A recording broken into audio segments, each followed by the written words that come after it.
Hello friends, আসসালামু আলাইকুম। আজকে আমি আপনাদেরকে দেখাবো বগুড়া জেলার সারিয়াকান্দি উপজেলার কালীতলা ঘাট। লালমরিচ ও দইয়ের জন্য বিখ্যাত যে শহরটি সেটি হলো বগুড়া শহর। বগুড়ার যমুনার তীরবর্তী উপজেলা সারিয়াকান্দি। যমুনা নদীর পানির মতোই স্বচ্ছ আশেপাশে বাস করা মানুষদের মন।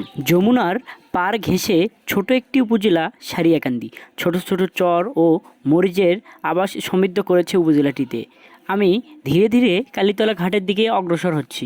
অবশেষে আমি সারিয়াকান্দির কালীতলা ঘাটে এসে পৌঁছালাম।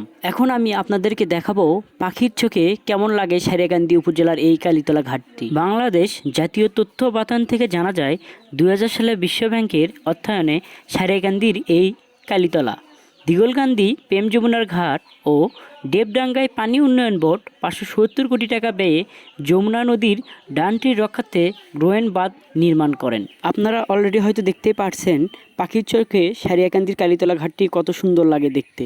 আসলে বাস্তবে আরও অনেক সুন্দর। আপনারা এই কালীতলা ঘাটে না আসলে কখনো বুঝতে পারবেন না। পরিশেষে আমি সকলের সুস্বাস্থ্য ও দীর্ঘায়ু কামনা করে আমি আমার ভিডিও শেষ করছি। আসসালামু আলাইকুম।